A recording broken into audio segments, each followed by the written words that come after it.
Olá pessoal, eu sou Marcelo do Expansivamente. Eu sou o Hélio do Expansivamente. E hoje a gente está aqui para trabalhar com vocês, trocar uma ideia na verdade com vocês, sobre um fato que mobilizou o país inteiro essa semana, né, que foi essa questão que envolve a greve aí dos caminhoneiros. Mas desde já eu quero deixar bem claro para vocês que o nosso intuito não é trazer uma posição política, partidária, puxar para um lado, puxar para o outro, né? A nossa ideia aqui é fazer um entendimento com vocês psicossocial da situação, ou seja, né, uma análise do impacto psíquico e também do impacto social que isso ocasionou na vida de todas as pessoas. Freud fala na sua obra Psicologia das Massas e Análise do Eu um pouquinho dessa história que a gente vai conseguir exemplificar aqui para vocês. Ele comenta que esse comportamento em massa, na verdade, é uma dissolução da identidade de cada pessoa, ou seja, essa identidade que a gente constrói ao longo das nossas vidas, ela se dilui quando acontece um comportamento em massa, tanto ocorrido pela forma, digamos assim, horizontal e vertical da situação.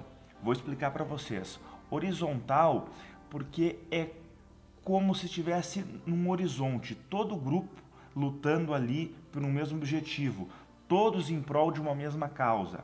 E vertical, quando vem a informação do líder, vem algo lá de cima até embaixo que delimita e orienta o objetivo a ser atingido. O líder, ele ocupa um lugar de ideal de ego, enquanto a massa, ela é uma unidade viva, a qual segue total obediência às diretrizes do seu líder. Diluído no meio dessa massa, o indivíduo tem o seu comportamento costumeiro, o seu comportamento habitual, alterado justamente pela essa perda de identidade temporária durante esse período.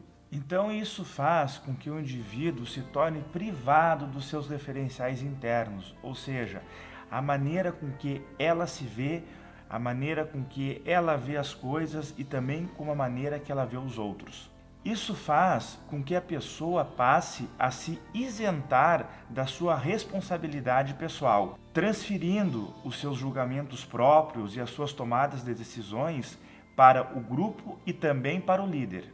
Esse líder, ele passa a ser uma figura de autoridade a qual as pessoas buscam uma espécie de proteção e de segurança com ele. Muito semelhante à relação de um filho com um pai, com os pais, digamos assim, né? Aquele filho que busca, que sente nos pais aquela relação de segurança, de proteção. Ou seja, esse indivíduo, ele vive uma espécie de um processo regressivo, dependente também, né, que lhe permite liberar impulsos que jamais ele liberaria antes. Ou seja, né, vamos dar um exemplo, um impulso da agressividade, né? Talvez ele sozinho, e muito certo disso, ele jamais conseguiria colocar para fora aquele impulso de agressividade que nesse momento, no grupo, inserido com diversas outras pessoas, ele consegue criar dentro dele e colocar isso para fora. Uma observação que a gente quer deixar bem claro para vocês aqui é que não são somente os impulsos agressivos, né? Muitas vezes são os impulsos, sim, de ódio, mas também os impulsos de amor, né? Vamos dar um exemplo para vocês. Imagina uma pessoa que se diz brasileiro, tá? No momento que ela está lá, num jogo de futebol, num estádio lotado, com milhares de brasileiros, aquele amor à pátria, aquele amor à bandeira, se torna maior ainda, justamente por ela estar num círculo de pessoas, tá, onde demanda muita energia e que todas aquelas pessoas estão ali focadas por um mesmo objetivo. Isso serve tanto para as questões positivas, como essa, ou também questões quando exigem sintomas de agressividade e outras coisas, que sozinho ela jamais iria fazer. Eu gostaria de me referir mais especificamente, ou melhor, retornar ao ponto levantado pelo Marcelo, em relação à perda de identidade, né? Ele falava que nós tínhamos uma perda de identidade temporária, transitória, quando nós estamos em massa, né, em comportamento de grupo. Essa perda de identidade, na verdade, ela nos tira daquela condição de integridade pessoal e faz com que a gente regrida ou se esfacele nesse processo de integridade que a gente vinha tendo até então.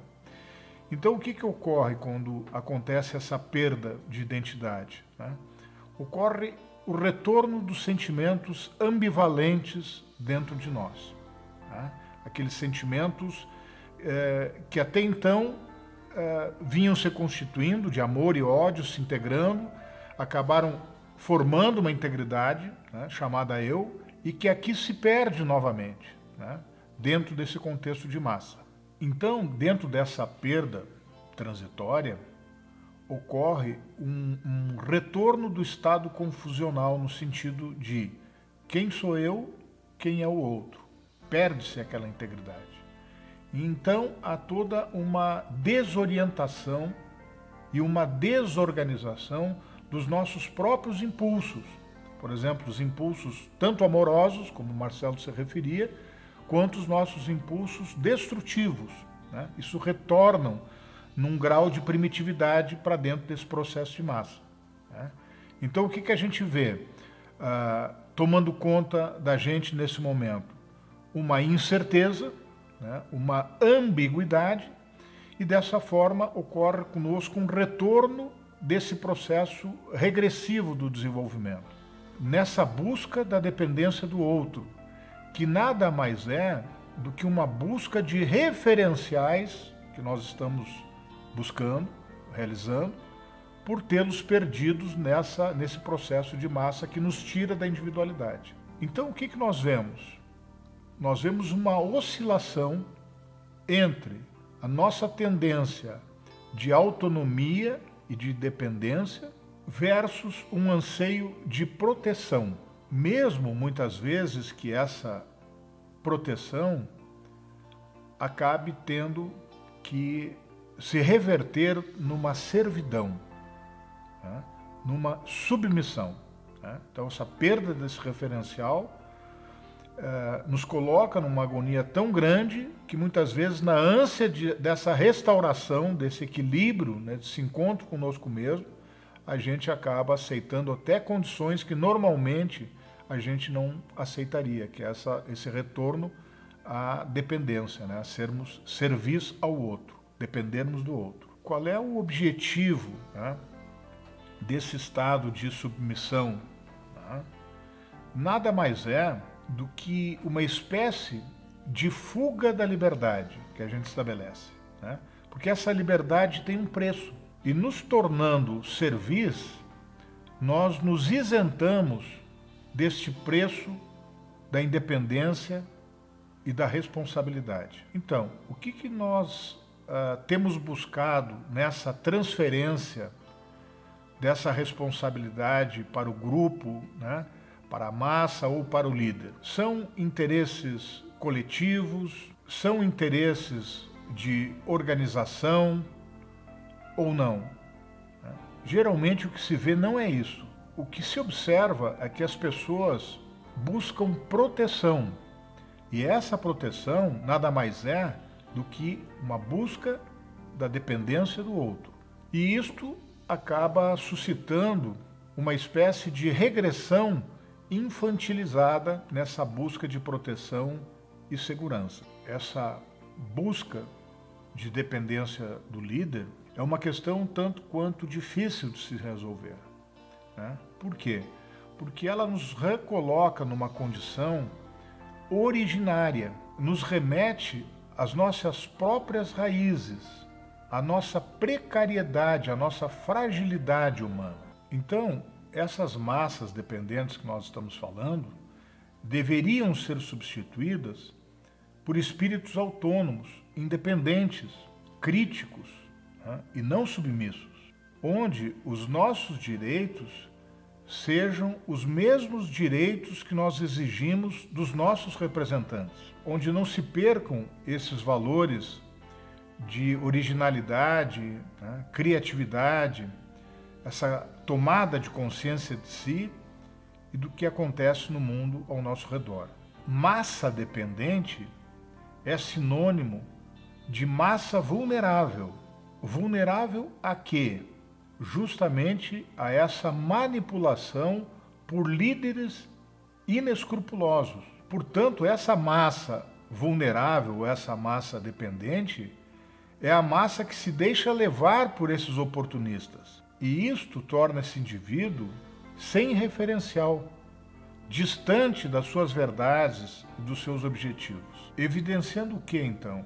A nossa imaturidade e, por que não dizer, a nossa incompetência. O que acontece hoje no nosso país com uma certa gravidade e que nos causa uma certa preocupação? Os modelos públicos, que deveriam ser a nossa referência, com os quais nós deveríamos estar identificados, nos dão exemplos lastimáveis, abomináveis, amorais de interesses próprios.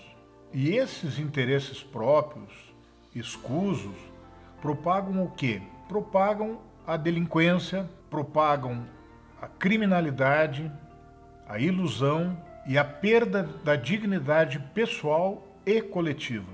Talvez nós estejamos passando por uma desilusão necessária. E isto permite nós nos tornarmos maduros, livres, onde o individual e o coletivo tenham uma única finalidade, voltada à ética, à convivência harmoniosa, respeitável e coletiva. Então, embora nós tenhamos as condições e os recursos necessários para exercer essa tarefa, que seria a tarefa mais digna da condição humana, que seria essa organização coletiva, nós estamos ainda malogrando nesse nosso objetivo.